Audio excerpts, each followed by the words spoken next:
Close your eyes for a moment and listen. The honking cars, the distant sirens, the hum of machinery, the chatter of strangers, these are the relentless sounds that fill our cities, day and night. They seep into our homes, our thoughts, even our dreams. It's not just background noise, it's a constant assault on our peace of mind. Studies show that prolonged exposure to urban noise doesn't just irritate us, it chips away at our mental health, leaving us frayed, distracted, and exhausted.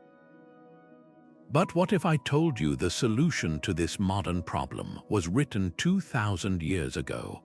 Marcus Aurelius, the Stoic emperor who ruled Rome at the height of its chaos, faced his own version of this struggle. In his private writings, he asked, "How do you endure the noise of the world without letting it break you?" That question is more relevant today than ever. We live in an age where the volume of life feels turned up to maximum, where the chaos outside mirrors the chaos within. But Stoicism offers a counterintuitive truth: the noise isn't the problem. It's our relationship to it. The Stoics didn't just tolerate disturbances, they trained themselves to find strength in them. They understood that while we can't always control what happens around us, we can control how we respond. And that's where the power lies. Imagine walking through a crowded street, not with tension in your shoulders, but with a quiet confidence, knowing that the noise can't touch you unless you let it. That's the mental resilience we're about to explore. This video isn't just about surviving the noise, it's about reclaiming your focus, your calm, and your clarity in a world that never stops shouting. We'll dive into the Stoic Toolkit practical techniques from Marcus Aurelius, Epictetus, and Seneca to help you build an unshakable inner quiet, no matter how loud life gets.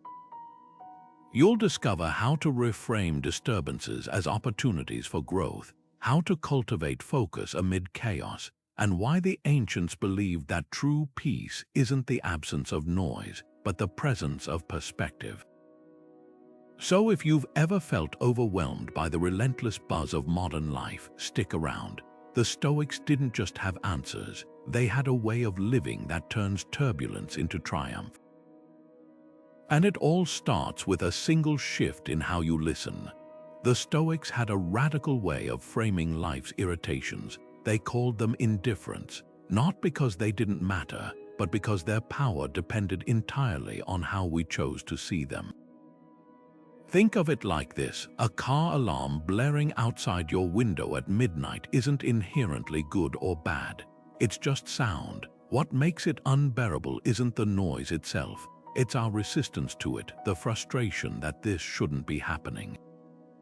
Epictetus put it bluntly: what upsets people is not things themselves, but their judgments about things. That's the heart of the dichotomy of control. Traffic jams, construction noise, a neighbor's loud music, these are all externals beyond your command, but your reaction, that's where your sovereignty begins. Consider the honking car. To most of us, it's an assault on our peace, but to a Stoic, it's a chance to practice apatheia, not apathy, but emotional clarity. The driver leaning on their horn isn't trying to ruin your day. They're lost in their own frustration. The sound itself is neutral. It only becomes a problem when we layer it with stories. This is inconsiderate. This is unfair. I don't deserve this. Those narratives are optional. Marcus Aurelius faced far worse than honking riots, betrayals, the cacophony of an empire, yet he wrote, "You have power over your mind, not outside events."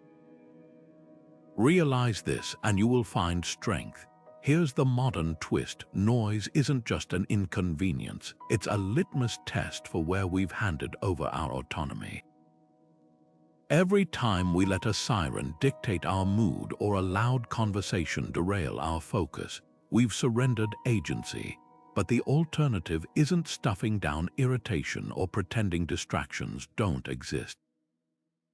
It's redefining them. Seneca, who lived above a public bathhouse with its constant clamor, didn't waste energy wishing for silence. He trained himself to treat the chaos as if it were rain on the roof background, irrelevant, even useful. "A man's as unhappy as he's convinced he is," he observed. "The noise around us only has the meaning we assign to it, so the next time the world feels too loud, pause.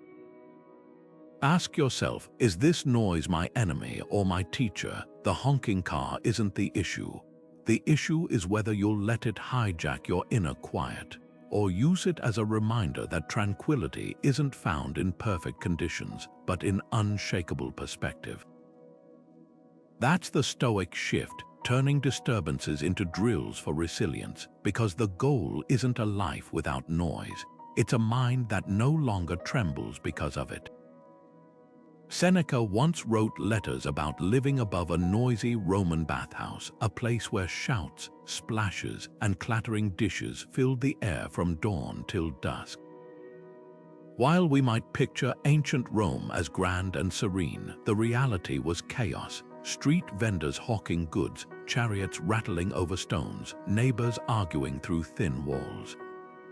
Sound familiar? The parallels to modern urban life are uncanny. But here's what's fascinating. Seneca didn't just endure the noise, he weaponized it.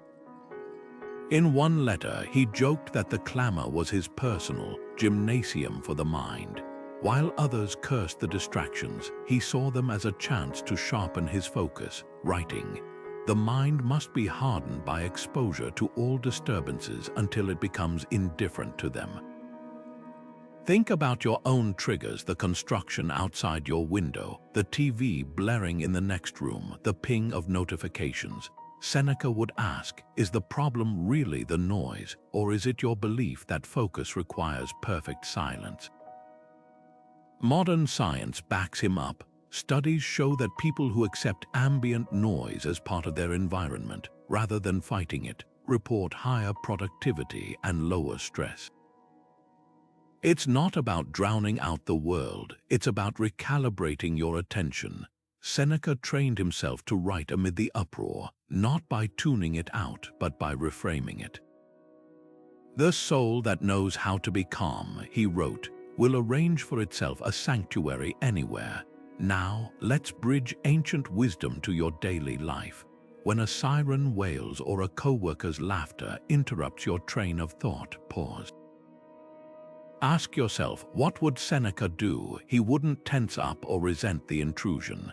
He'd observe it, then gently return to his work, as if the sound were no more disruptive than wind rustling leaves.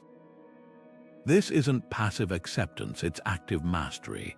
The goal isn't to ignore distractions, but to disarm them by stripping away their emotional charge. Here's the challenge: next time a noise triggers frustration, treat it like Seneca's bathhouse. Breathe, label it, a car alarm, my modern chariot crash, and return to your task without feeding the irritation. Each time you do this, you're not just surviving the noise, you're building a mind that can't be hijacked by externals, because tranquility isn't the absence of chaos. It's the quiet certainty that chaos doesn't get to decide your state of mind. Marcus Aurelius had a secret weapon against the chaos of Rome, a mental technique he called objective judgment. Picture this: standing on a balcony overlooking the city, not as an emperor overwhelmed by the noise, but as an observer detached from its meaning. The clatter of carts, the shouts in the marketplace, he trained himself to hear them as pure physics, nothing more. Strip away the story you're telling yourself, he wrote, and see things as they truly are, just atoms moving through space. That's the essence of cognitive detachment.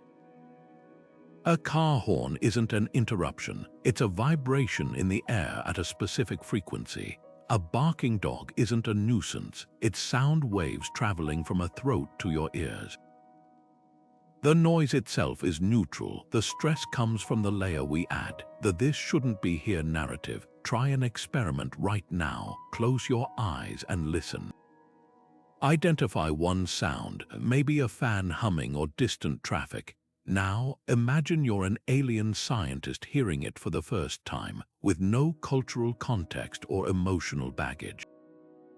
It's just data. That shift from personal disturbance to neutral observation is what the Stoics called prosoph, the art of mindful attention. Modern psychology echoes this. Studies show that people who describe sounds in technical terms, a decibel level of 75, rather than emotional ones, this is unbearable, experience far less stress. The sound hasn't changed, your relationship to it has. Here's the practical takeaway. Next time noise frays your nerves, borrow Marcus' lens. Break it down like a physicist. This is air molecules oscillating at 400 Hz. Or play anthropologist. That's a human expressing urgency through a cultural tool called a car horn.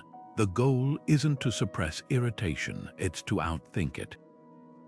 Epictetus trained his students this way, asking, "Does the noise harm you, or does your opinion about the noise harm you?"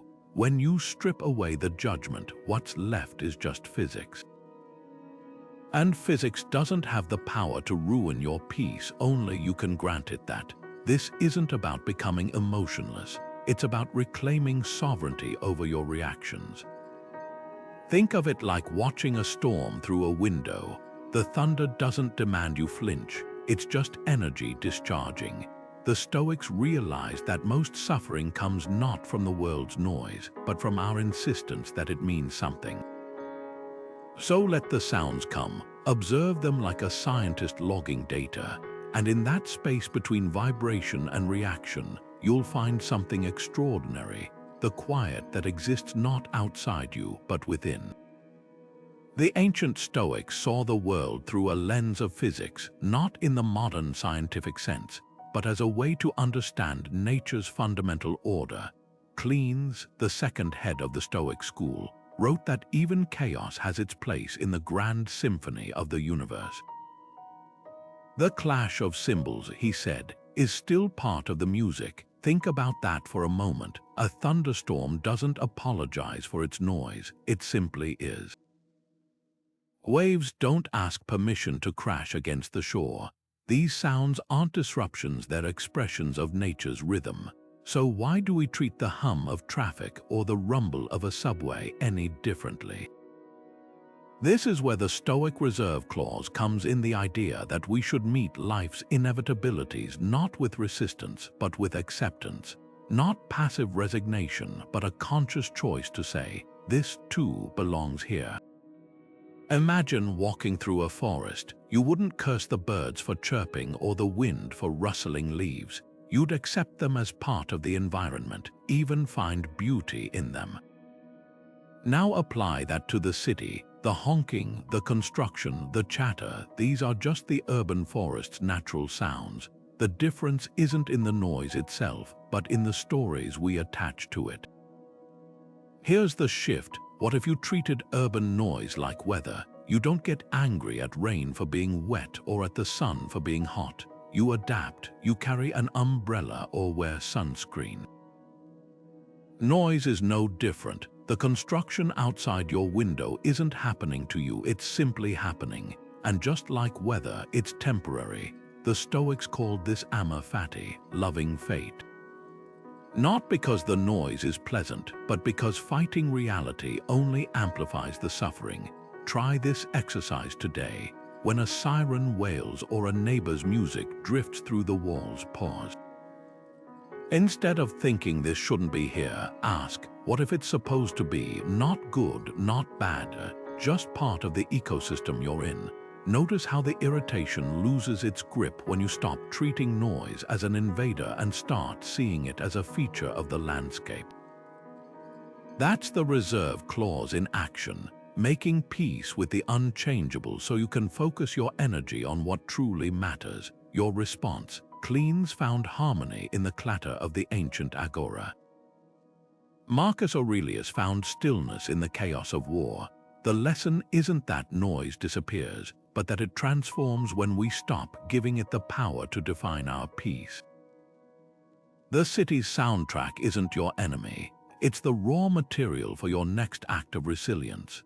The Stoics practiced something called premeditatio malorum, the premeditation of evils. But don't let the Latin intimidate you. This wasn't about pessimism, it was about preparedness. Imagine walking out your door every morning already picturing the honking traffic, the delayed train, the construction noise waiting for you. At first glance, that might sound miserable, but here's the twist. By mentally rehearsing these disturbances before they happen, you drain them of their power to surprise or unsettle you. Seneca put it this way: what is quite unlooked for is more crushing in its effect, and unexpectedness adds to the weight of a disaster. Let's make this practical. Think about your daily commute. You know there will be noise, the screech of brakes, the drone of engines, the occasional shout. Most of us brace for it reactively, gritting our teeth when it arrives. But what if you flipped the script before you leave home? Take 30 seconds to visualize the cacophony in vivid detail. Hear the sounds in your mind first. Feel the tension they might create and then release it. This isn't dwelling on negativity. It's inoculating yourself against frustration. Modern psychology calls this stress inoculation. And it works because when the noise actually comes, your brain recognizes it as familiar territory. The shock is gone. Now, pair this ancient technique with modern tools. Apps that predict traffic delays or construction zones aren't just conveniences, they're allies in your Stoic practice. Checking them isn't about avoiding noise, though that's a bonus. It's about anticipating it. When you see a red line on your map indicating a 20-minute delay, that's your cue to activate premeditatio malorum. Picture the idling engines, the impatient horns. By the time you're sitting in that traffic, you're not caught off guard. You're prepared, almost curious. Ah yes, you think, here's the scenario I imagined. Suddenly, what might have ruined your morning becomes a chance to practice calm. Here's the deeper truth behind this practice. Anticipation isn't about controlling externals, it's about mastering internals. Epictetus trained his students to ask, what's the worst that could happen? Not to dwell on doom, but to rehearse their resilience. When you mentally walk through noisy scenarios ahead of time, you're not just bracing for impact, you're building a mental reflex that says, I've already seen this movie. I know how it ends, and that changes everything, because the noise that once felt like an ambush now feels like an expected guest, one you've already decided won't overstay their welcome. So tomorrow, before you step into the urban chorus, pause, close your eyes and let the sounds of the city play in your mind first. Then step out, not as a victim of chaos, but as a conductor who's already read the score. The noise hasn't changed, but your relationship with it, that's where the real silence begins. Friedrich Nietzsche took the Stoic idea of amor fati, love of fate, and turned it into a radical life philosophy. Do not just bear what is necessary, he wrote, but love it. That's the key to transforming urban noise from an enemy into an ally. Imagine standing on a busy street corner, not just tolerating the cacophony, but welcoming it, not as a distraction, but as proof you're alive in the pulsing heart of human energy. That's where Stoicism meets modern urban life. Take the story of Zeno of Citium, the founder of Stoicism. Before he became a philosopher, he was a merchant whose ship sank off the coast of Athens, leaving him stranded and penniless. Wandering the noisy, chaotic streets, he stumbled into a bookseller's shop and heard a reading about Socrates. In that moment, the clamor of the city didn't drown out his curiosity, it fueled it. The same chaos that could have crushed him became the catalyst for his life's work. Later, he'd teach his students that obstacles aren't roadblocks, they're the raw material for reinvention. Now apply that to your daily soundscape. The jackhammer outside your window isn't just an annoyance, it's the heartbeat of a city rebuilding itself. The chatter in a crowded cafe isn't just distraction, it's the murmur of human connection. Even the wail of a siren carries a hidden lesson. It's the sound of someone's crisis being met with response. The Stoics didn't just endure noise, they mined it for meaning. Marcus Aurelius found clarity in the din of battle. Seneca discovered focus in the clamor of a bathhouse. What if you approached your city's soundtrack with the same curiosity? Here's your challenge for one day: hunt for the hidden gifts in urban noise. Maybe the rhythm of a train on tracks becomes your metronome for focus. The hum of a refrigerator morphs into white noise for creativity. Even a car alarm, that universal irritant, can be a 3-minute mindfulness bell, pulling you back to the present each time it screams. The goal isn't to pretend noise is pleasant, it's to recognize that friction creates fire. Musicians sample street sounds for albums. Writers use coffee shop bustle to fuel their words. Your environment isn't working against you. It's offering up textures most people never think to use. Nietzsche's version of amor fati was fierce. I want to learn more and more to see as beautiful what is necessary in things. That includes the screech of subway brakes, the thunder of construction, the symphony of voices in a packed elevator. These aren't interruptions to your peace, they're the instruments of a life fully lived. So next time the city's volume feels overwhelming, ask yourself, where is the beauty hiding in this noise? You might just find that what you once called chaos was actually a chorus waiting to be heard. Epictetus gave his students a simple but revolutionary exercise. When you hear a sudden noise, pause, not for long, just long enough to notice the space between sound and reaction. He called this the discipline of assent, the moment we choose whether to label something as good, bad, or indifferent. Most of us don't realize we're doing it, but every honk, shout, or slamming door gets instantly classified in our minds as intrusion. And that automatic judgment is what fuels our stress. Here's the catch: that classification isn't a fact, it's a habit, and habits can be rewritten. Try this next time a siren wails or a dog barks. Instead of tensing up, count your breaths. 1. The sound enters your awareness. 2. You notice your shoulders tightening. 3. You observe the story forming. This always happens when I'm trying to focus. 4. You let the story go without grabbing onto it. In those 4 seconds, something extraordinary happens. You've broken the chain between noise and suffering. You've proven to yourself that the sound itself isn't the problem. It's the unchecked mental stamp of "this is bad" that follows. Epictetus would say you've just reclaimed your sovereignty over your own mind. Modern neuroscience confirms this ancient wisdom. Studies show it takes about 10 seconds for the amygdala, the brain's alarm system, to calm down after a startling noise. But most of us never give it that chance. We react instantly, layering the sound with meaning before we've even processed it. What if you gave yourself that 10-second buffer? Not to suppress irritation, but to investigate it. Is this noise actually harming me, or is my reaction doing the harm? That tiny gap is where freedom lies. Here's the practice for one day: treat every urban sound as a neutral event until proven otherwise. A car backfiring isn't rude, it's combustion. A neighbor's laughter isn't disruptive, it's vocal cords vibrating at a specific frequency. This isn't about denying annoyance, it's about discovering how much of that annoyance is optional. Because when you delay judgment, even briefly, you expose noise for what it really is: just physics.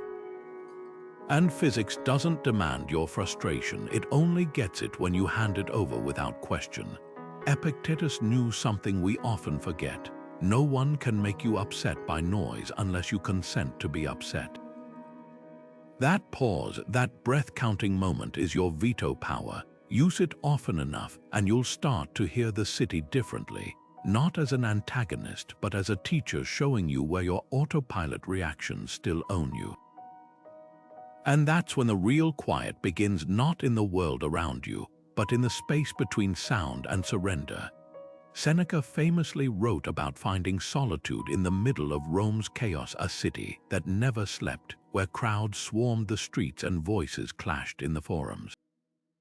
Yet in that maelstrom he carved out pockets of stillness. Retreat into yourself, he advised, as often as you can. For him, the inner citadel wasn't a physical space, it was a mental refuge built brick by brick through deliberate practice.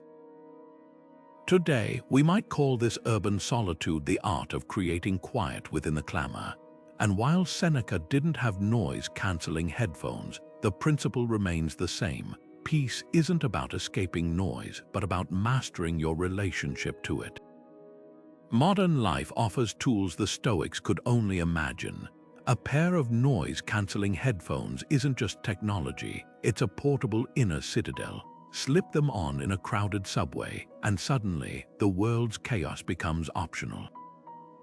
But here's the Stoic twist. The real power isn't in the silence they create, but in the intentionality they represent. You're not hiding from the noise, you're choosing where to direct your attention.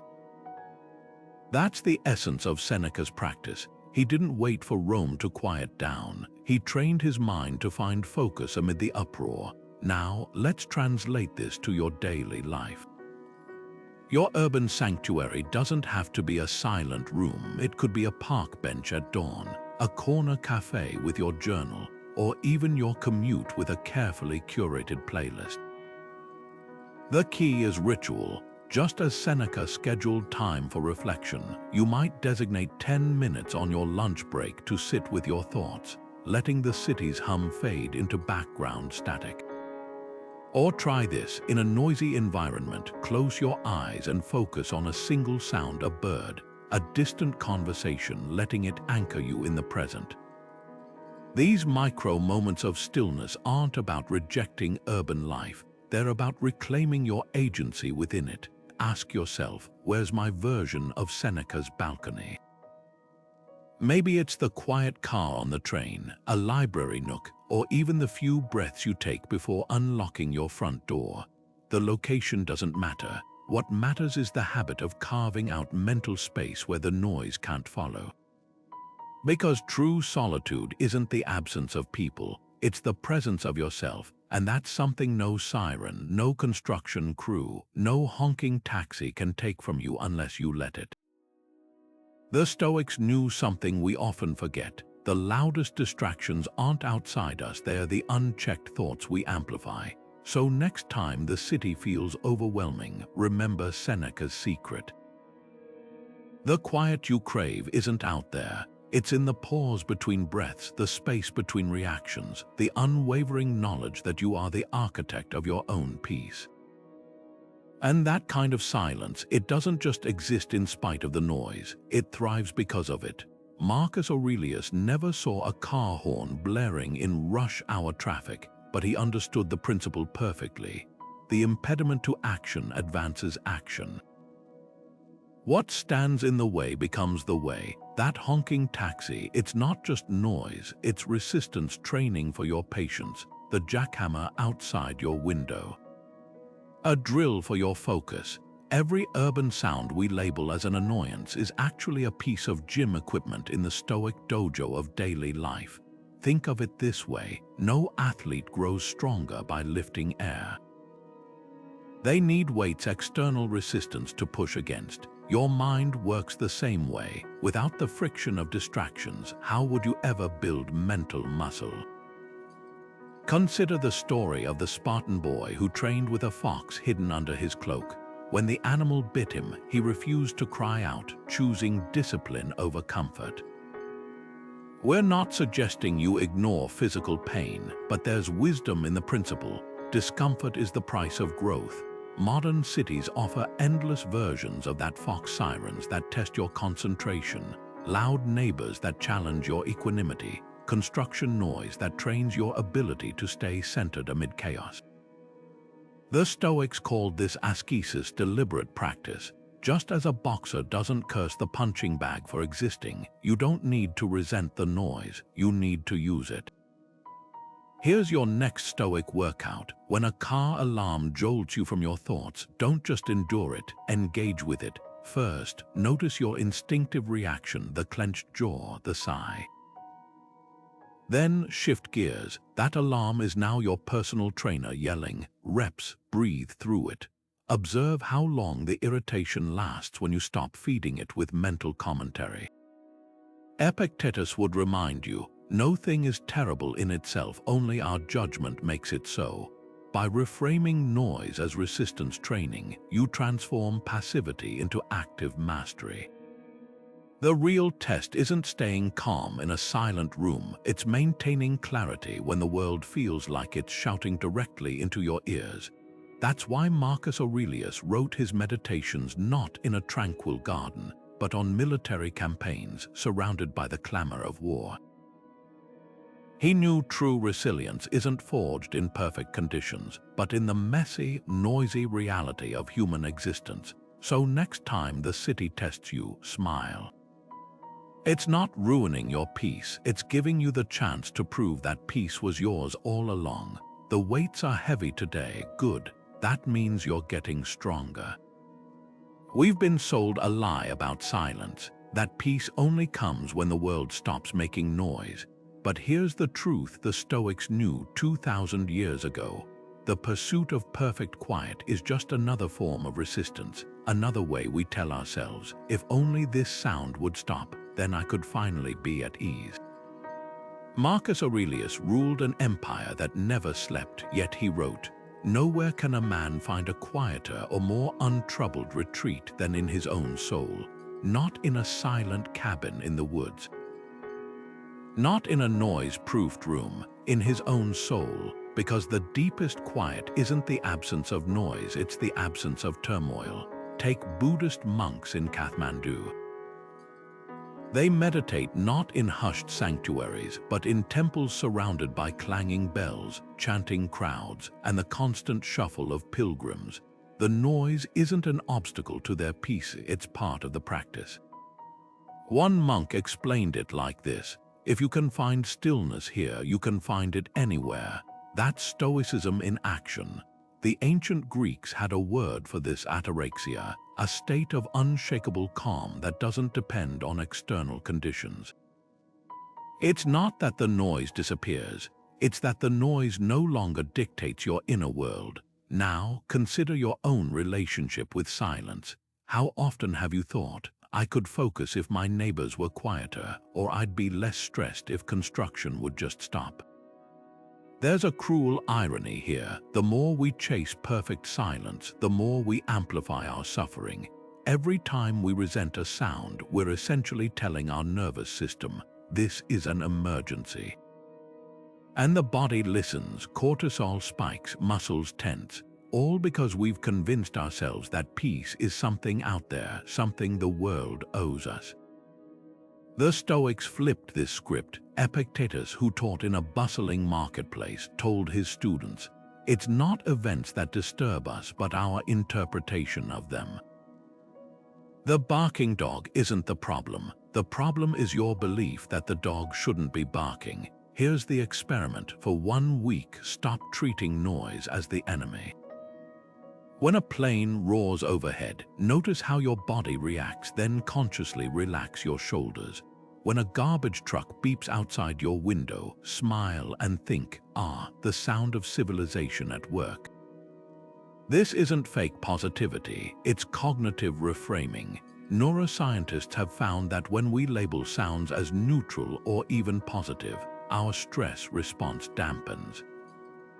That's why Zen monasteries ring bells during meditation, not to interrupt focus, but to deepen it by reminding practitioners, stillness isn't the absence of disturbance. It's the art of meeting disturbance without resistance. The modern world will never be silent, but that's not a flaw, it's a feature. The hum of traffic is the sound of people living. The laughter drifting through your walls is proof of connection. Even the shrill alarm clock is a call to presence. The Stoics didn't just tolerate life's noise, they recognized it as the very fabric of existence. So next time you catch yourself longing for perfect quiet, ask, am I seeking peace, or am I just resisting life? because the silence you crave was never in the world around you. It was always in how you choose to listen. Musonius Rufus, the Stoic teacher who trained Epictetus, had a radical teaching method. He made his students practice philosophy not in quiet lecture halls, but in the middle of Rome's chaos. Why? Because he knew comfort breeds fragility. How can someone become brave if they only experience peace? He asked. This is the heart of voluntary discomfort, the deliberate choice to expose yourself to life's irritations, not to punish yourself, but to prove they can't break you. Picture this: you're trying to write an important email, and instead of hiding in a silent room, you take your laptop to a bustling cafe. The clattering dishes, the snippets of conversations, the espresso machine's hiss, these aren't distractions. They're your training partners. Every time your focus wavers and you gently bring it back, you're not just working on your task, you're working on you. This practice isn't about masochism, it's about immunization. Think of noise like a vaccine, a small, controlled dose of discomfort that strengthens your resilience against life's inevitable chaos. The Stoics called this ascesis, the discipline of voluntary hardship. Just as a runner trains on hills to prepare for flat races, you're training your mind to handle bigger disruptions by starting with manageable ones. Modern research backs this up. Studies on stress inoculation show that people who regularly expose themselves to mild stressors, like working in moderately noisy environments, develop better focus and emotional regulation over time. The goal isn't to drown out the world with noise-canceling headphones, but to become so comfortable with discomfort that you no longer need them. So here's the challenge: what mild discomfort could you invite today? Maybe it's leaving your window open during rush hour instead of sealing yourself off, or reading a book in a park where kids are playing nearby. Even something as simple as resisting the urge to mute your coworker's background noise during a video call. The key is to start small. Choose a level of noise that slightly challenges you without overwhelming you. Like weightlifting, the resistance should be enough to stretch you, not crush you. Notice when irritation arises, then pause. Ask yourself, is this noise actually preventing me from focusing? Or am I just telling myself it is? That moment of awareness is where growth happens. Musonius Rufus believed luxury was the enemy of resilience. Soft living, he warned, makes the soul weak, but he wasn't advocating for a life of suffering. He was pointing out that by avoiding all discomfort, we accidentally make ourselves more vulnerable to it. The parent who never lets their child experience boredom raises someone who can't tolerate stillness. The worker who demands perfect silence trains a mind that shatters at the first interruption. Voluntary discomfort flips this script. When you willingly sit with the hum of a coffee shop or the rumble of a train, you're not just getting work done. You're sending a message to your nervous system: we can handle this and more. Consider the Japanese concept of misogi, a ritual where athletes push themselves through extreme physical challenges, not to achieve anything practical, but to prove to themselves what they're capable of. Your version might be subtler, drafting a report while construction happens outside, or meditating with street noise as your backdrop. The principle is the same. By choosing the discomfort, you take away its power to control you. Because here's the secret no one tells you: the noise was never the problem. The problem was always the fear that you couldn't handle it. So let the city be your dojo. Let the honking cars and shouting pedestrians be your sparring partners.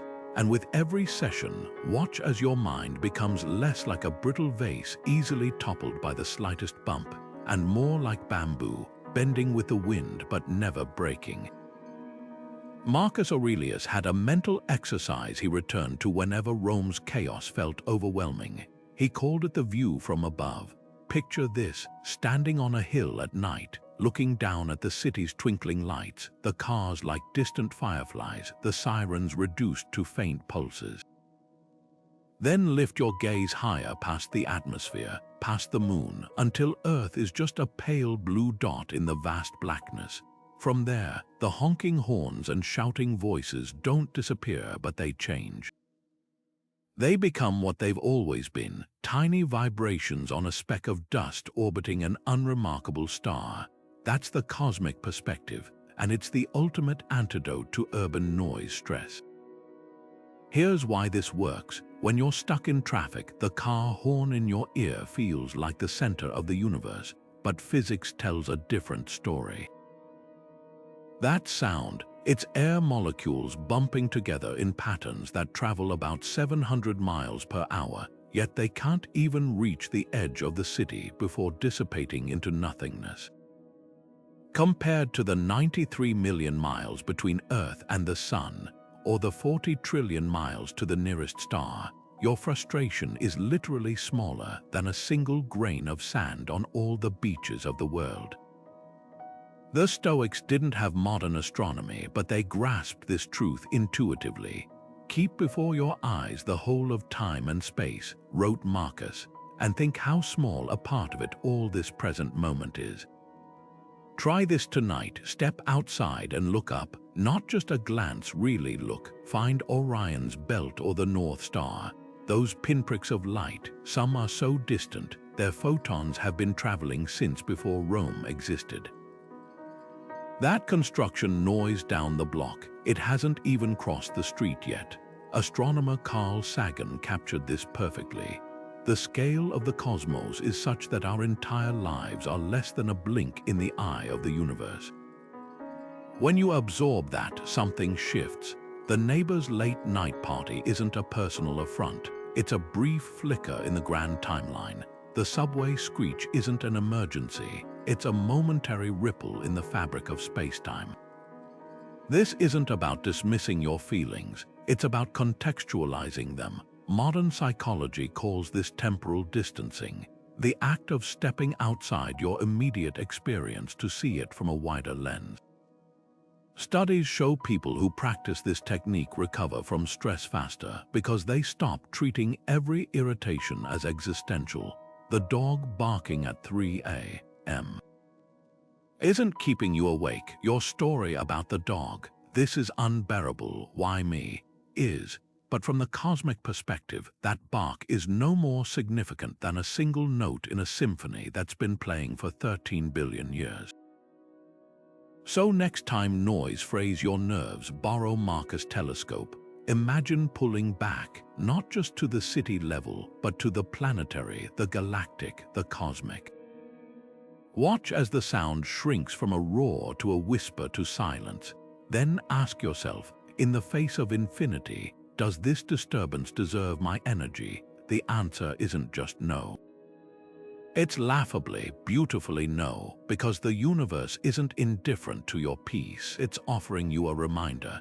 You are both insignificantly small and unimaginably vast.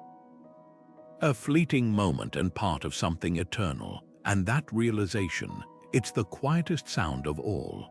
Hierocles, the Stoic philosopher, taught that wisdom begins by seeing ourselves as part of concentric circles, our family at the center, then neighbors, community, and ultimately all of humanity. That jackhammer rattling your windows at 7 a.m. It's not just noise, it's someone's livelihood, a crew pouring concrete so a hospital can expand, or a subway line can reach underserved neighborhoods. The Stoics called this oikeiosis, the practice of recognizing that what irritates us is often someone else's necessary work. When we reduce urban noise to personal inconvenience, we forget every siren is rushing toward someone's emergency. Every trash truck's beep means sanitation workers keeping disease at bay. Even the neighbor's late-night laughter is the sound of joy weaving through the shared tapestry of city life. Consider the Roman aqueducts, monuments of collective effort that required deafening construction for years.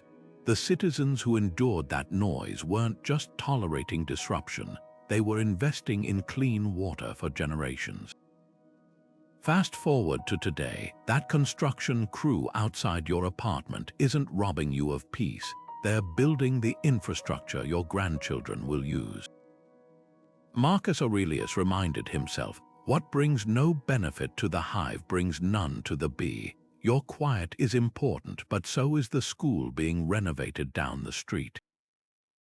The Stoic question isn't how do I escape this noise, but how does this serve the whole? Here's the uncomfortable flip side. Sometimes our irritation reveals more about us than the noise itself. That couple arguing through thin walls, they might be navigating a crisis. The child crying on a plane, a tiny human learning to regulate emotions in an overwhelming world. Epictetus posed a brutal challenge. When someone's behavior seems shameful, ask yourself, can I be certain it's not me who's misjudging? This isn't about suppressing valid frustration. It's about auditing whether our expectations of urban life are realistic, or if we've mistaken shared spaces for private sanctuaries.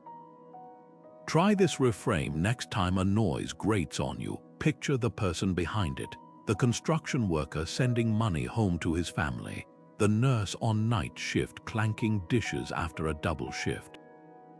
The teenager playing music too loud because it's the first time they've felt alive in weeks. Hierarchical circles remind us that annoyance often shrinks when we zoom out, when we see the noisy not as invaders of our peace, but as co-authors of our collective story. The city isn't a solo performance. It's a symphony where every instrument has its place, even the dissonant ones. So the next time you're jolted awake by garbage trucks or trapped in a cacophony of street repairs, pause.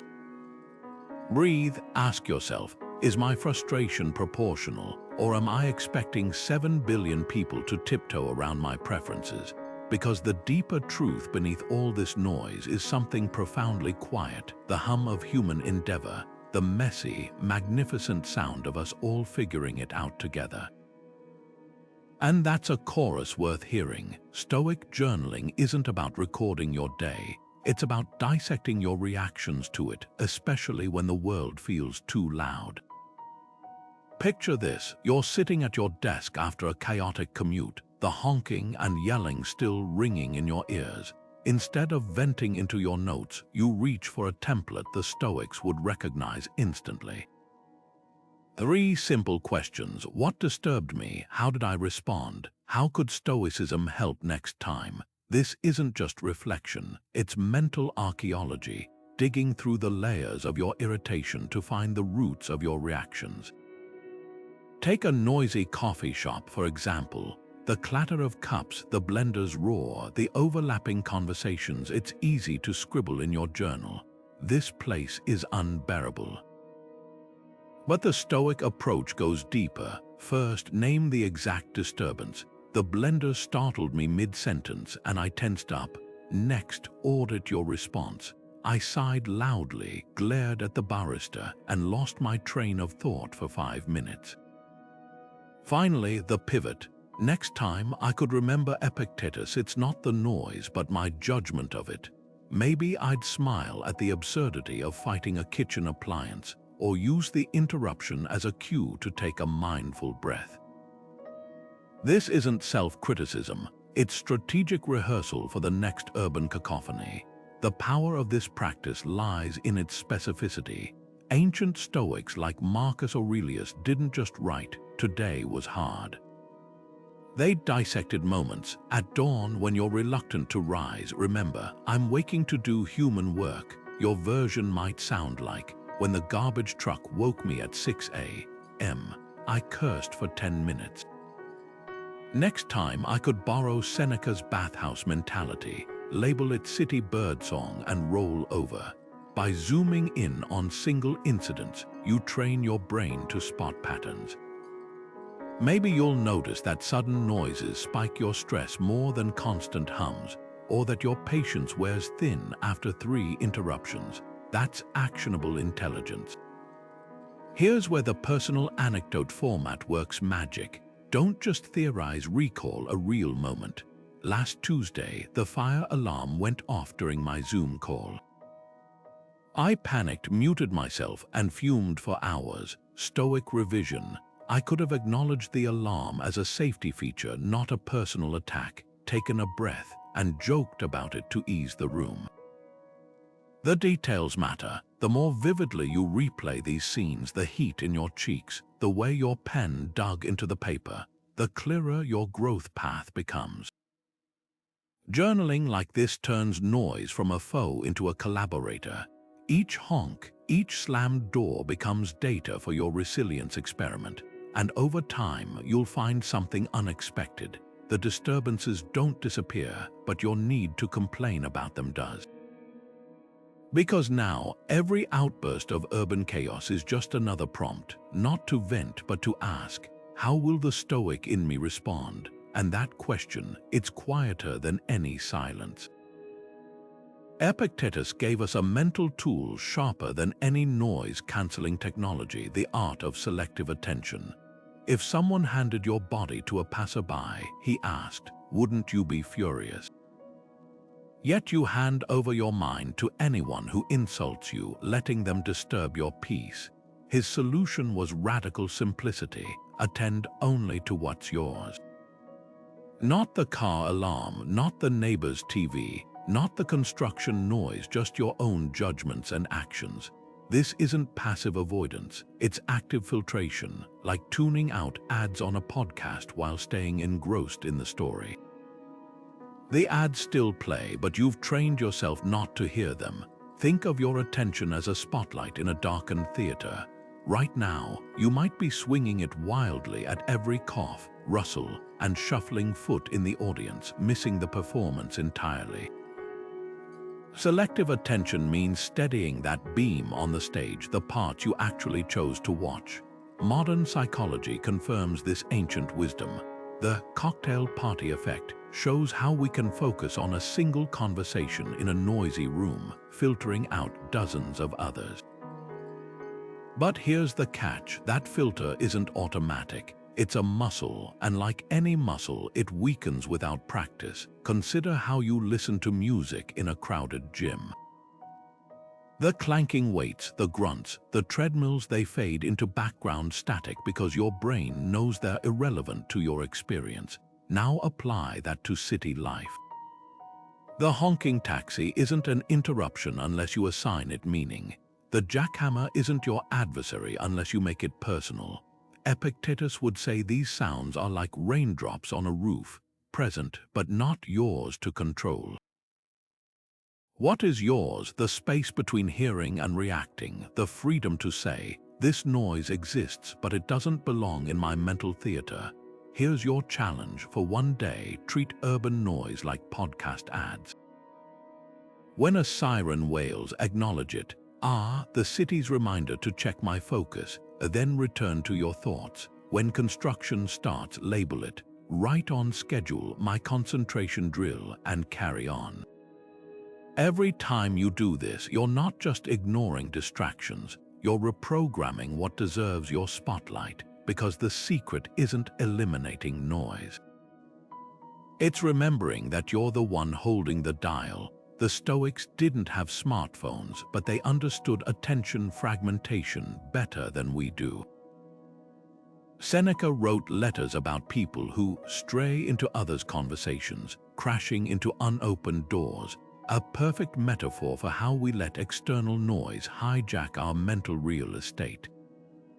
Your mind isn't a public park, it's a private garden. You decide what gets planted there. So next time the world feels too loud, ask yourself, what am I handing my spotlight to? The answer will tell you everything about where your peace went and how to bring it back. Seneca once wrote that life is long, if you know how to use it. But most of us don't. We squander it in tiny increments, fuming in traffic, glaring at construction noise, letting the honking and drilling and shouting carve trenches of irritation into our days. Let's do the math. Say you spend just 10 minutes a day frustrated by urban noise, a conservative estimate for anyone living in a city. Over 50 years, that adds up to over 3,000 hours. 3,000 hours, that's 4 months of your life, 4 months spent tensing your jaw, clenching your fists, feeding a slow burn of resentment over sounds you can't control. Now ask yourself, is that how you want to spend your finite heartbeat on this planet? This isn't just philosophical musing, it's physiological reality. Every time you react to noise with irritation, your body floods with cortisol, your muscles tighten, your blood pressure spikes. Those 10 minutes aren't just lost time, they're stolen vitality. Seneca saw this clearly. It's not that we have a short time to live, but that we waste much of it. He'd watch modern commuters trapped in gridlock, radiating fury at red lights and car horns, and wonder, why trade your one irreplaceable life for a feud with physics? Sound waves dissipate in seconds. Your peace shouldn't vanish with them. Consider the paradox. We'll meticulously track screen time or count calories, yet rarely audit the emotional toll of our reactions. That neighbor who revs his motorcycle at dawn, you might spend more mental energy resenting him than planning your retirement. The Stoics called this misplaced valuation, giving externals more weight than they deserve. Marcus Aurelius measured his life in actions, not years. You could leave life right now. Let that determine what you do and say and think. Imagine applying that urgency to noise. Not as a threat, but as a timer ticking down, a reminder that every moment spent in irritation is a moment withheld from joy, creation, connection. Here's the experiment. For 1 week, keep a log of noise-triggered frustration. Not just the duration, but the cost. That 15-minute argument with your partner about the upstairs neighbor's stomping, that's a chapter of your favorite book unread. The half-hour spent complaining about airport noise, that's a skipped walk under the stars. The numbers will shock you because time isn't just money, it's the currency of existence. And you're spending it on a war you can't win, against an enemy that doesn't even know you're fighting. Seneca's solution wasn't to ignore life's irritations, but to outgrow them. The part of life we really live is small, he wrote. The rest is preparation or recovery or too often needless suffering. So next time a siren cuts through your thoughts, pause. Not to suppress the frustration, but to confront it with Seneca's question, is this sound worth a piece of my life? The answer might just silence everything but what matters. The Stoics had a way of dissolving life's irritations down to their bare physics. Sound wasn't an interruption to them, just atoms in motion. Picture this, you clap your hands once.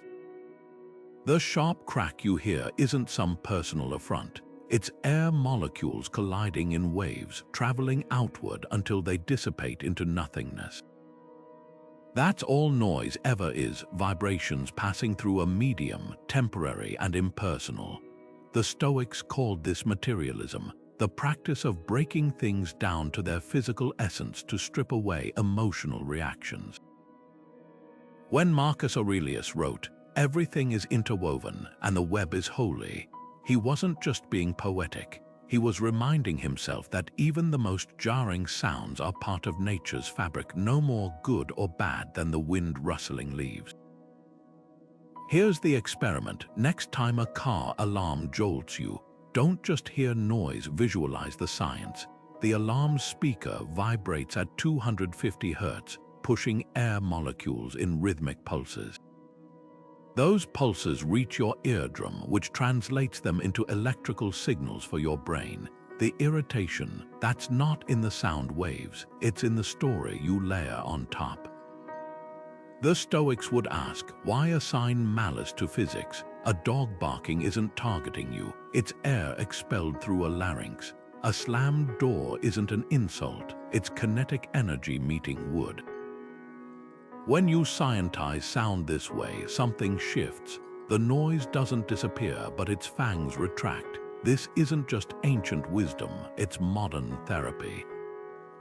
Cognitive behavioral techniques often use decatastrophizing, where patients learn to reframe triggers as neutral physical events. A study in the Journal of Environmental Psychology found that people who described urban sounds technically, a 60-decibel engine hum, rather than emotionally, that awful racket, reported significantly less stress. The sound hadn't changed, their relationship to it had. The Stoics were pioneers of this mental pivot. Epictetus trained his students to hear a thunderclap not as the wrath of Zeus, but as clouds releasing condensed energy. Same noise, less mythology. Try this today. Carry a mental magnifying glass. When a neighbor's laughter drifts through your wall, dissect it. Vocal cords vibrating at 300 hertz. Sound waves diffracting around corners. My eardrum converting pressure to signals. Notice how the annoyance softens when you treat the sound like a physics demo rather than a personal disturbance. The goal isn't to become emotionless, it's to recognize that emotions are choices, not inevitabilities. As Seneca wrote while enduring Rome's nightly revelry, the mind stamps its own form upon events. The laughter itself, just atoms, the suffering, optional. So does scientizing noise dull its bite? Absolutely, but not by muting it, by revealing it for what it always was, a fleeting arrangement of energy, no more meaningful than the pattern of raindrops on a roof. The Stoics didn't silence the world, they simply stopped confusing vibration with violation, and in that space between physics and perception, they found something quieter than silence. The unshakable calm of seeing reality as it is, not as we fear it to be.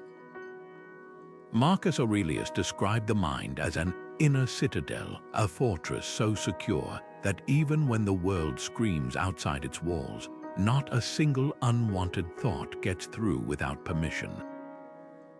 Picture a medieval castle during a siege. Arrows fly, battering rams thunder against the gates, but inside, the courtyard remains still.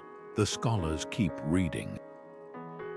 The gardeners tend their herbs. That's the Stoic ideal of mental sovereignty. Now fast forward to a modern ER doctor working the night shift. Sirens wailing, monitors beeping, voices shouting stats across the trauma bay.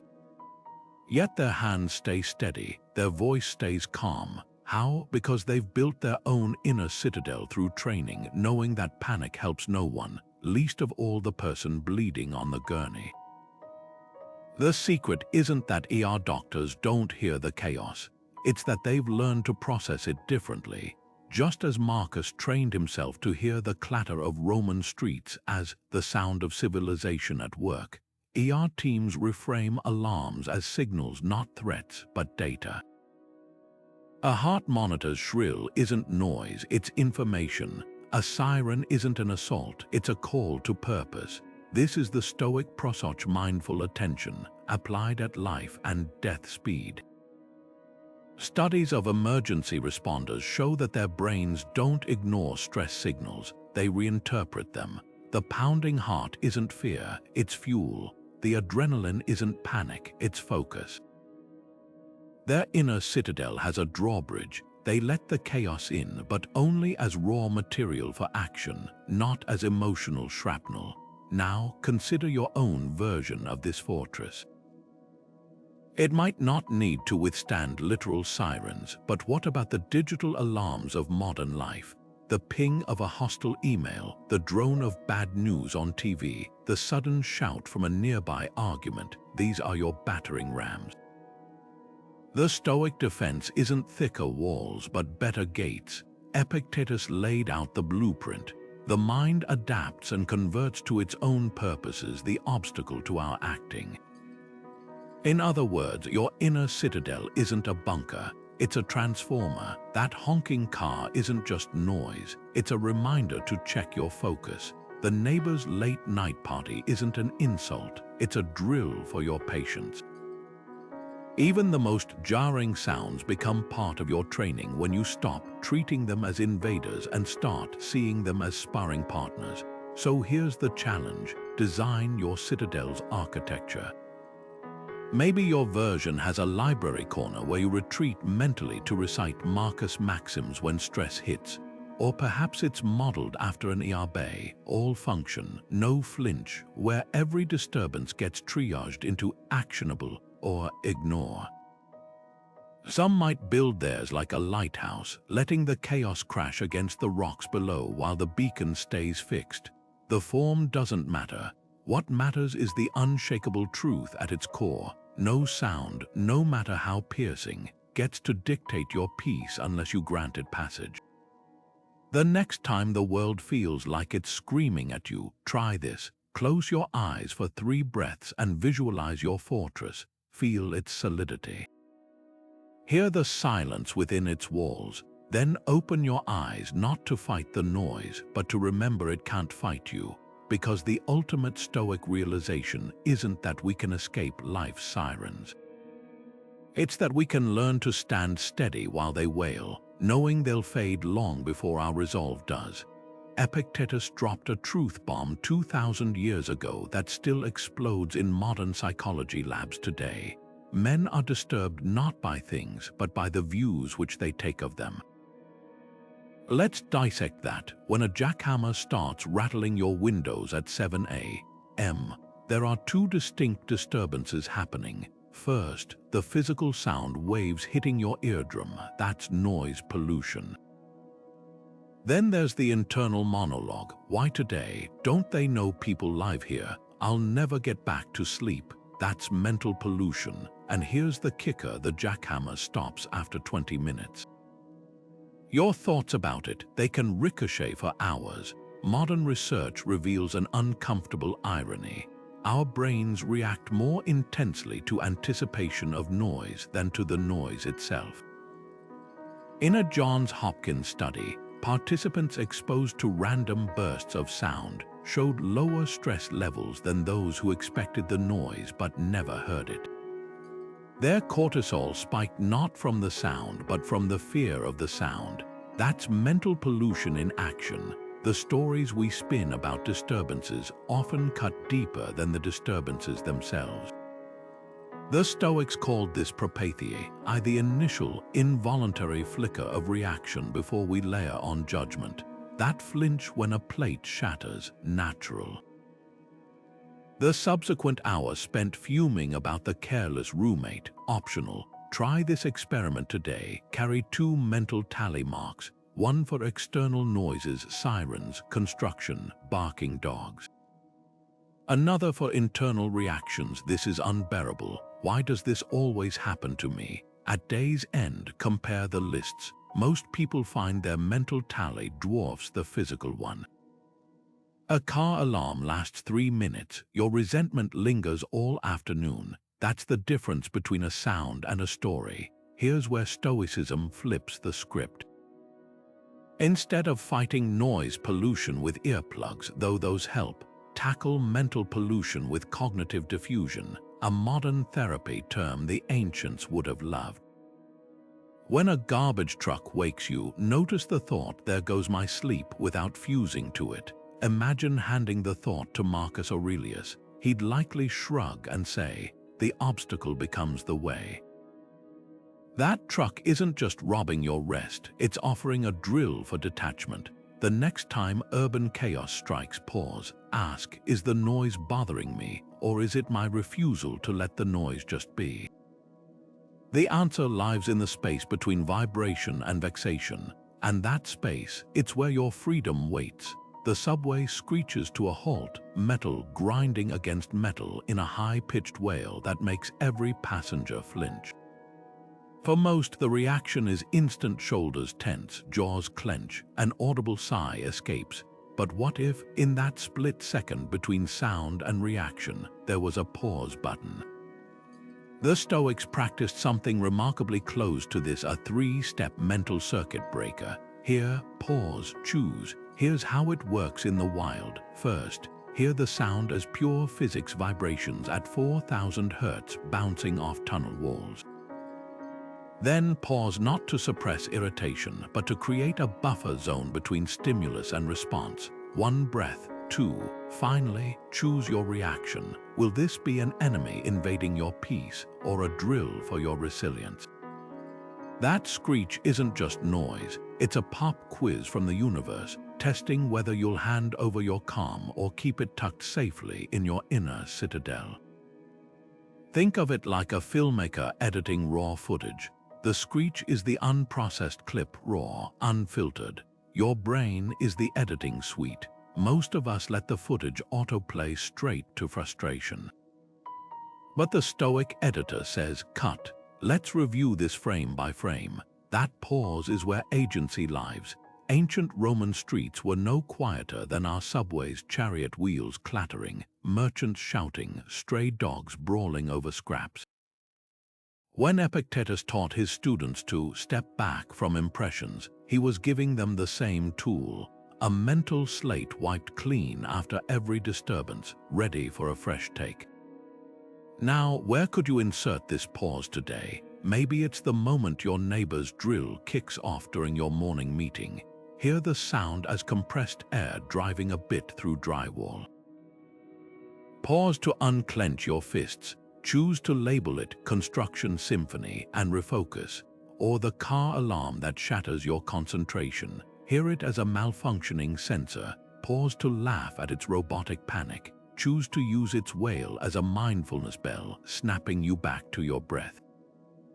The magic isn't in eliminating noise. It's in that infinitesimal gap where you reclaim authorship of your experience. Modern neuroscience backs this ancient hack.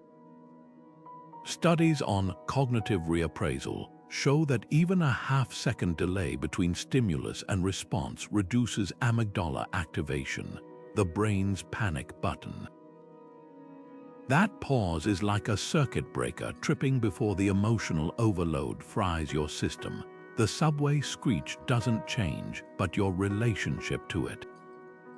That's where the rewrite happens. So today, when life's next cacophony hits, don't just react direct. The world will always have its volume cranked up.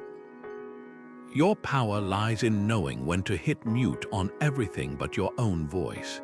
Seneca's letters are filled with surprisingly modern gripes. Street singers belting off key tunes under his window, brawling drunkards stumbling home at dawn, the relentless clatter of carts on cobblestones. 2,000 years later, we've swapped chariots for cars and street performers for Bluetooth speakers, but the core complaint remains identical. Why won't the world be quiet?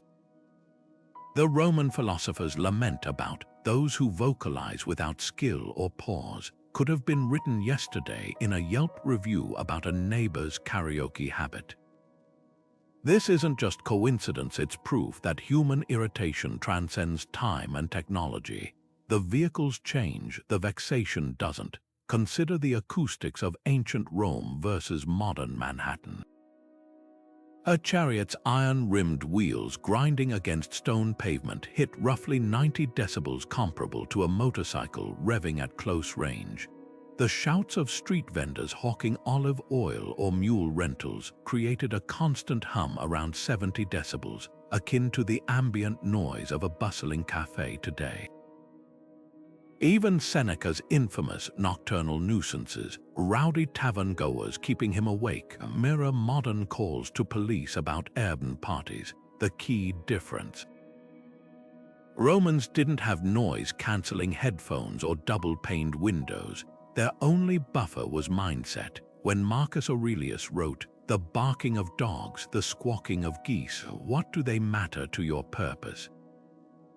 He wasn't dismissing distractions. He was pointing out that every generation gets the noise it deserves, and every generation chooses whether to be ruled by it. Yet there's a twist in this historical echo. Ancient noise was largely communal, shared public spaces where sound waves belonged to everyone. Today's urban cacophony feels more personal. A car alarm isn't just background clatter.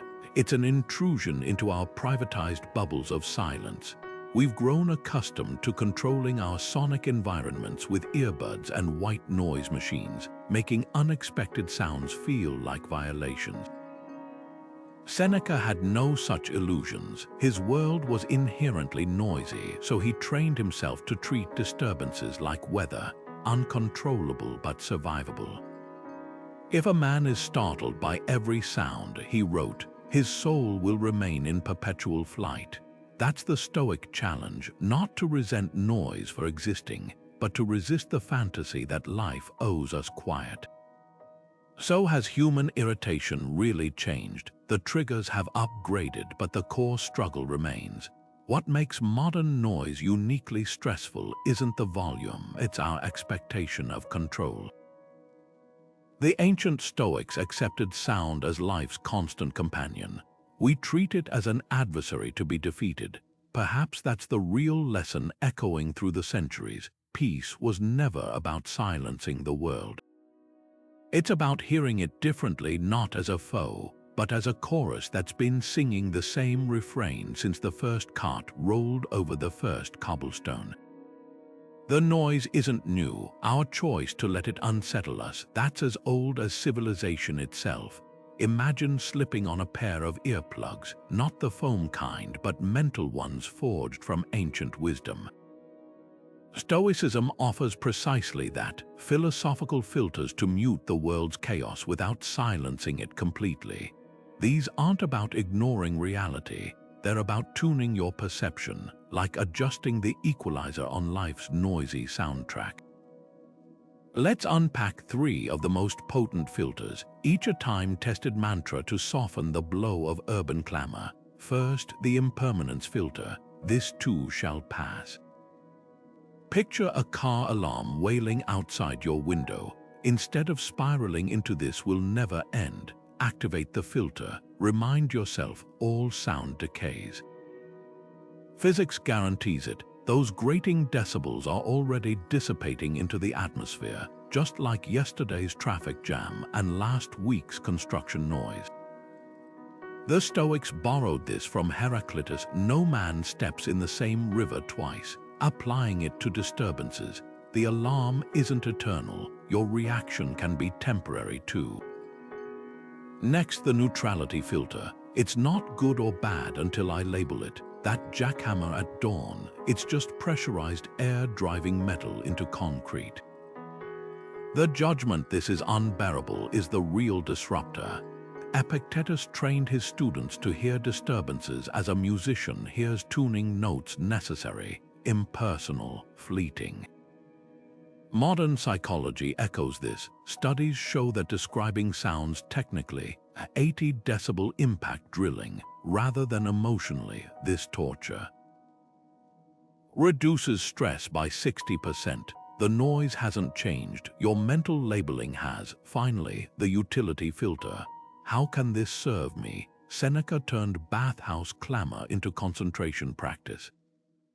You can repurpose noise too. That siren isn't just an interruption. It's a mindfulness bell prompting you to check your posture or take a deep breath.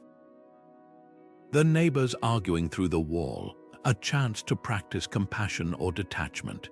Even the hum of a refrigerator becomes white noise for focus if you reframe it as your thinking soundtrack. Here's the challenge tomorrow: pick one filter and wear it like mental earplugs. When noise strikes, pause, ask, is this permanent? Is it inherently bad? Can it be useful? You might discover that the loudest sounds aren't outside you, they're the stories you've been telling yourself about them, and they're yours to rewrite. A car alarm blares outside your window, an eruption of sound so sudden it snaps your head up from your work. Most of us instinctively recoil, treating the noise like an intruder barging into our mental space. But what if that jarring honk wasn't an enemy at all? What if it was actually an ally, an unexpected tolling bell calling you back to the present moment? Marcus Aurelius once described time as a rushing river, sweeping away everything in its current. The honking horns, the screeching brakes, the hum of distant machinery, these aren't just interruptions to your peace. They're markers in the river, little boys reminding you, this is where you are, this is now. The practice is simple but transformative. When a siren wails or a dog barks, don't just hear it, listen. Let the sound pull you out of autopilot, the way a meditation bell snaps practitioners back to their breath. The Stoics didn't have mindfulness apps, but they had something just as potent, the unpredictable soundtrack of ancient Rome. For them, every clatter of hooves on stone, every shout in the marketplace, was an opportunity to practice prosoch, the art of vigilant attention. Noise wasn't something to escape, it was a teacher showing them where their focus had drifted. Modern science backs this up. Researchers at Brown University found that sudden, unpleasant sounds actually trigger a unique brain response. They momentarily halt our wandering thoughts, forcing us into the here and now. That's why the shriek of a tea kettle or the screech of subway brakes can feel so jarring. But here's the Stoic twist: that jolt doesn't have to breed irritation. It can be repurposed. Imagine your morning commute not as a gauntlet of annoyances, but as a mindfulness obstacle course. The traffic jam becomes a chance to notice your impatience. The overheard phone argument turns into a study in human emotion. Even the ubiquitous car alarm, that universal urban nuisance, transforms into a drill for presence. Marcus Aurelius wrote, "Concentrate every minute on doing what's in front of you with precise and genuine seriousness." He wasn't talking about monastic silence. He penned those words while leading military campaigns, surrounded by the din of soldiers, horses, and clashing steel. His genius was recognizing that focus isn't the absence of distraction, it's the mastery of attention amid distraction. The next time a garbage truck's backup beep pierces your morning, try this. Freeze, feel your feet on the ground, note the temperature of the air in your nostrils. Hear the sound not as an enemy, but as a timestamp proof that you're alive in this exact second of human history. This isn't just philosophical wordplay. It's a survival skill for modern life. Think of how often you lose hours to mental time travel, rehashing yesterday's conversation or rehearsing tomorrow's meeting. Urban noise, for all its harshness, is ruthlessly present tense. A honking horn exists only now. A slamming door happens in this instant. By letting these sounds anchor you, you're not just tolerating the city, you're letting it teach you what so many pay meditation teachers to learn: how to stop fleeing the present. So the next time the world feels too loud, ask yourself, is this noise shattering my peace or shattering my illusion that peace requires perfect silence? The answer might surprise you, because the present moment isn't a quiet sanctuary you visit. It's the rough, vibrant, noisy reality you're already standing in. And those sounds you've been cursing, they weren't interruptions to your life. They were its percussion section all along. There's an old Zen parable about a monk meditating in a temple as construction crews tear up the street outside. Workers shout, jackhammers rattle, trucks beep, yet when a student asks how he remains undisturbed, the monk smiles and says, "The noise was never the problem. The problem was believing it shouldn't be there." That's the paradox of control in action. We exhaust ourselves fighting urban noise as if silence were the default setting of existence, when in reality, sound is the universe's baseline. The Stoics recognized this 2,000 years ago. Resistance to what we can't change isn't just futile, it's the real source of our suffering. Consider the modern noise complaint, a ritual as old as cities themselves. Ancient Romans sued charioteers for disturbing their peace. Victorian Londoners petitioned against street musicians. Today, we blast white noise machines while raging at leaf blowers. The pattern never changes. We treat sound as an invader to be defeated, pouring energy into battles with physics itself. But here's what changes when you study Stoicism. You start to notice how much louder the thought, "This noise shouldn't exist," is than the noise itself. The jackhammer outside your window runs on diesel. Your resentment, that's powered by your own life force. There's a revealing study from the University of Pennsylvania where researchers tracked two groups living near an airport. One group received soundproofing upgrades, the other got cognitive behavioral therapy to reframe their reactions. After 6 months, the therapy group reported greater happiness not because the planes got quieter, but because they'd stopped treating every roar overhead as a personal insult. This mirrors Seneca's bathhouse epiphany. Nothing is burdensome if taken lightly. The monk isn't unbothered because he's special. He's simply stopped arguing with reality. So where's your energy leaking? Maybe it's the daily battle with your upstairs neighbor's footsteps, a rhythmic reminder that you share the planet with 7 billion other humans.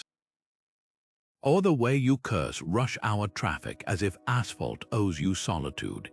Even subtle resistances count. Refreshing noise complaint forums, researching decibel laws, mentally replaying yesterday's disturbances. Each one is a brick in what Epictetus called the self-made prison of attachment to control. The Stoic alternative isn't passivity, it's strategic surrender. Like a sailor who stops fighting the wind and learns to tack, you can redirect that wasted energy. When construction starts at dawn, try this. Spend 5 seconds noticing where in your body the irritation lodges: jaw, shoulders, then consciously relax those areas. You'll discover something revolutionary. The noise didn't disappear, but your suffering did, because the weight wasn't in the sound waves. It was in your white-knuckled grip on how the world should be. Marcus Aurelius left us the ultimate question for these moments. Does the noise prevent you from being just generous or wise? If not, and it never does, then the obstacle isn't the racket outside. It's the war you're waging against it. Drop the weapons. Watch as the battle you thought you were losing transforms into a peace you never had to win. Epictetus once observed, "First say to yourself what you would be, and then do what you have to do." There's profound wisdom in this for modern urban life, especially when it comes to constructing routines that act like shock absorbers against the relentless jolts of city noise. Think of your day as a fragile glass sculpture. Without a stable base, every passing truck or shouting pedestrian sends it teetering. But anchor it to something solid, predictable rituals that ground you before chaos erupts, and those same disturbances become mere ripples on a deep, still lake. Consider the magic of early mornings. There's a fleeting window, sometimes just minutes between the first birdsong and the garbage truck's roar, between the hum of your coffee maker and the construction crew's arrival. That's your sanctuary. One executive in Manhattan swears by her 5 a.m. ritual, sitting by the window with tea, watching darkness lift from the skyline like a curtain, writing 3 intentions for the day. By the time the first subway rumbles beneath her building, her mind is already fortified. She's not avoiding noise, she's building immunity to it. This isn't escapism, it's strategic sequencing. Just as athletes warm up before a race, urban minds need calm before the storm.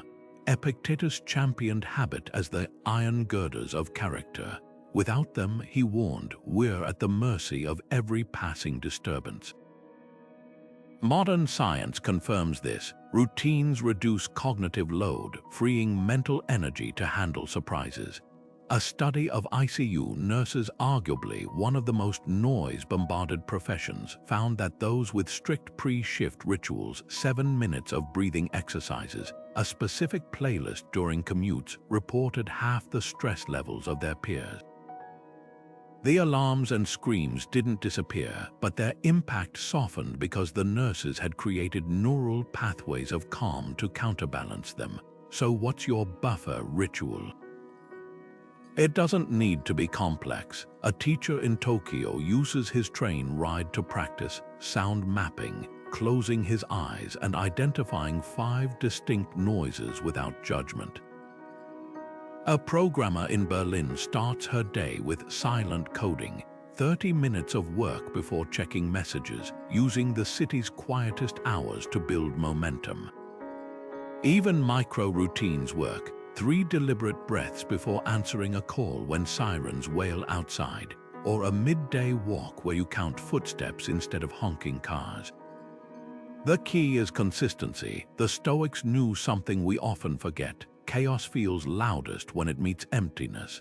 A mind without intentional structure is like an unfurnished room. Every sound echoes mercilessly. But fill that space with the sturdy furniture of habit, and noise loses its edge. Your ritual might not silence the jackhammers, but it will silence something far more disruptive. The voice that whispers, "This shouldn't be happening." Because when your days have rhythm, disturbances become just offbeat notes in a song you already know by heart. Imagine your morning commute as a Stoic training ground where every honk, screech, and shout isn't just noise, it's a drill for moral excellence. The ancient Stoics divided virtue into 4 pillars: wisdom, courage, justice, and temperance. What if we mapped these to urban soundscapes? That car alarm shrieking outside your window isn't an assault. It's a masterclass in courage, the ability to endure discomfort without crumbling. The neighbor's relentless bass thumping through your walls, that's temperance calling, inviting you to respond with calm rather than complaint. Even the construction crew's jackhammer becomes a test of justice, recognizing their right to work as equal to your right to quiet. Take wisdom first. The Stoics believed true wisdom lies in distinguishing what's within our control from what isn't. Next time a siren wails past, pause.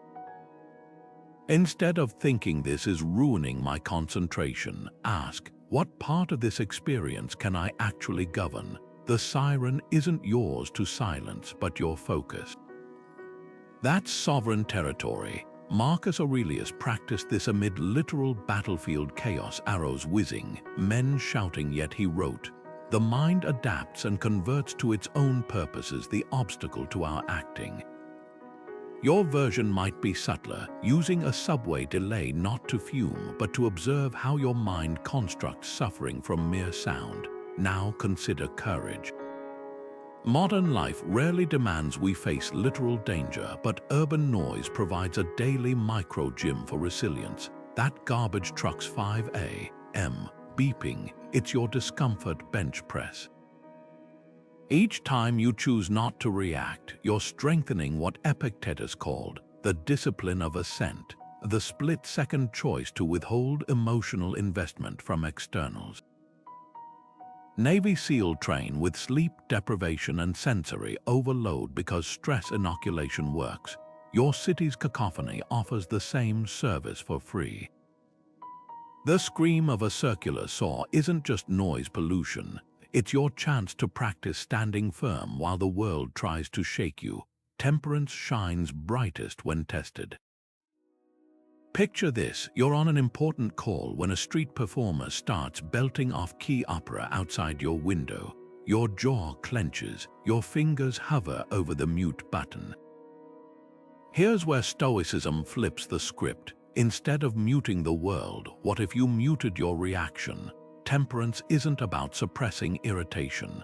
It's about recognizing that venting it only amplifies the disturbance. Seneca, who endured Rome's nightly revelry, advised, "The best remedy for anger is delay. Count 3 breaths. Notice how the urge to curse the singer passes like a storm cloud." That's temperance in action, not the absence of provocation, but the mastery of response. Justice might seem the odd virtue in this symphony, but it's the silent conductor. Every urban sound originates from someone's legitimate need. The delivery truck feeding families, the construction worker rebuilding infrastructure, even the toddler tantruming in the apartment above. Hierarchical circles remind us that noise often represents others exercising their rights as valid as our desire for quiet. When the coffee grinder downstairs jolts you awake, consider that barista is crafting someone's morning joy. Justice whispers their hustle matters too. This isn't about martyrdom, it's about recalibrating our sense of entitlement to absolute silence in a shared world. Here's the playful challenge. For one day, assign virtues to disturbances like a Stoic DJ remixing the city's soundtrack, the motorcycle roaring past. Courage booster, the office chatter disrupting your flow, temperance trial.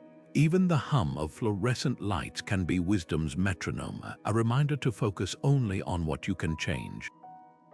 The goal isn't to love noise, but to recognize it as the grit that polishes your virtues to a shine. After all, a tranquil lake reflects the moon perfectly. But it's the churning sea that forges unbreakable ships. Marcus Aurelius once wrote, "What injures the hive injures the bee." In those 7 words, he captured a truth we often forget in our noise-frayed modern lives. Our reactions don't exist in a vacuum. When you stand calm in a delayed subway car as announcements blare and passengers sigh, you're not just practicing personal resilience, you're offering quiet leadership to everyone within earshot. This is the collective power of composure. Just as a single candle can illuminate a darkened room, one steady presence in chaotic environments creates ripples of calm that others unconsciously mirror. Neuroscience confirms this. Studies on emotional contagion show that observing someone remain tranquil under stress lowers cortisol levels in witnesses by nearly 20%. Your poise isn't just self-care, it's social service. Consider the last time you witnessed someone handle urban chaos with grace. Maybe it was a barista humming while the espresso machine screeched, or a parent soothing a toddler mid-tantrum on a crowded bus.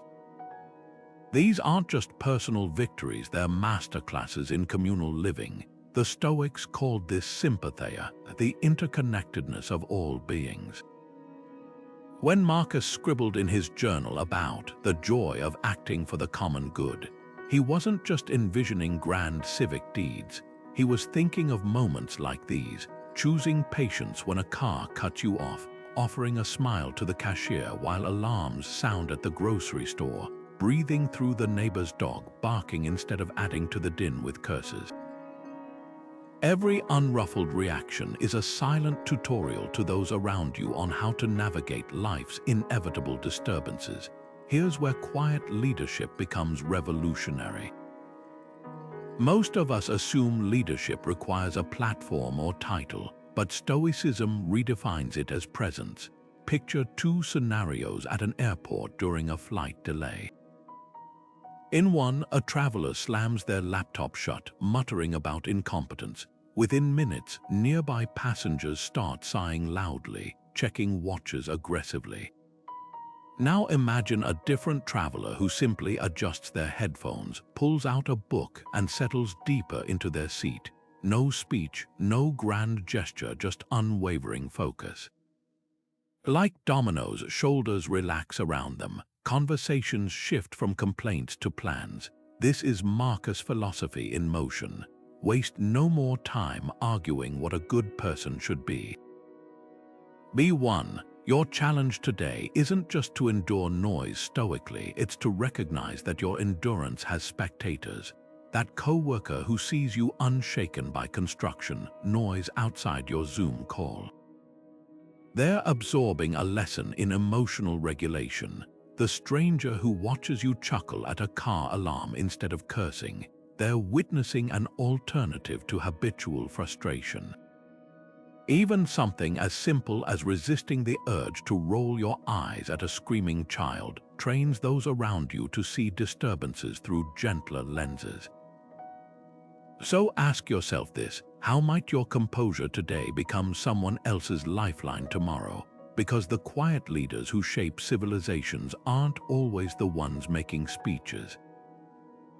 Often, they're the ones who, amid the clatter and clamor of shared spaces, remind us all that peace isn't a place we escape to, but a practice we carry within. And in a world that's always turned up to maximum volume, that kind of leadership doesn't just inspire, it heals. Picture yourself at 85, sitting on a porch somewhere, real or imagined, reflecting on the life you've lived. The memories that rise to the surface, your first child's laughter, the quiet pride of a hard-won accomplishment, the warmth of a loved one's hand in yours. Now try to recall the sound of that car alarm that jolted you awake in your 30s, or the neighbor's dog that barked incessantly for a summer. Can you even hear it anymore? The Stoics practiced this kind of premeditatio, projecting forward to expose the triviality of present irritations. What shocks isn't just how insignificant those noises become with time, but how much energy we wasted letting them feel significant in the moment. Here's the unsettling question. Will any of these daily sound battles make it into the stories people tell about you after you're gone? Imagine your eulogy. She was the one who always cursed at construction noise. He never got over his hatred of leaf blowers. It sounds absurd when framed that way, doesn't it? Yet we live as if these disturbances deserve chapters in our personal histories. The ancient Stoics measured all things against the yardstick of mortality. Seneca wrote letters from his deathbed urging friends to evaluate their irritations accordingly. Does this deserve space in my limited days? That jackhammer outside your window, it's not just temporary, it's irrelevant to the life you're trying to build. Consider the contrast between two types of memories, the petty and the profound.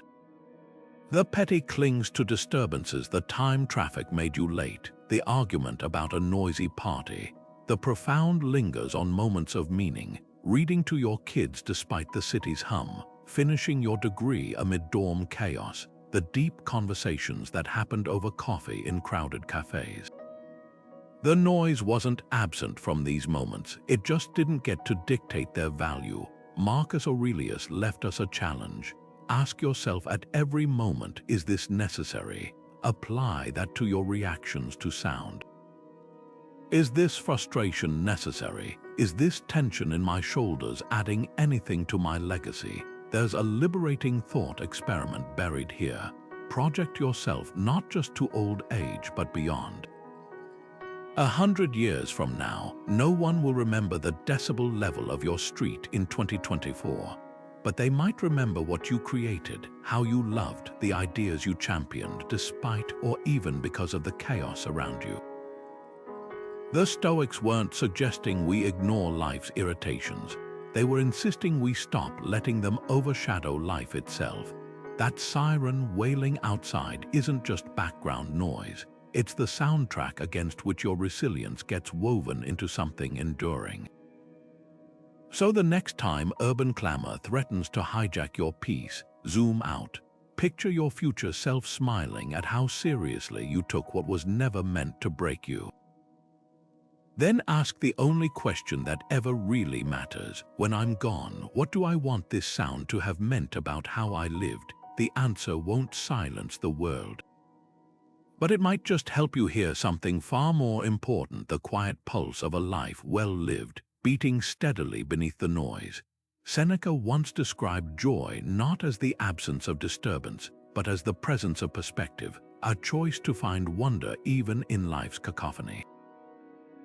He wrote letters from noisy Roman streets about cheerful endurance, not despite the chaos, but because of it. There's a secret hidden in his words. Urban noise isn't just something to survive, it's the raw material for an unconventional kind of delight. Think of a child's face pressed against a bakery window, mesmerized by the clatter of rolling pins and the hiss of steam. That's Stoic joy in action, not blind optimism, but a trained ability to see vibrancy where others hear only clamor. Consider the poet Federico Garcia Lorca, who called Madrid's traffic a symphony of human striving. Where tourists heard honks, he heard heartbeat. Where neighbors complained about late-night guitars, he traced the raw edges of love being sung into existence.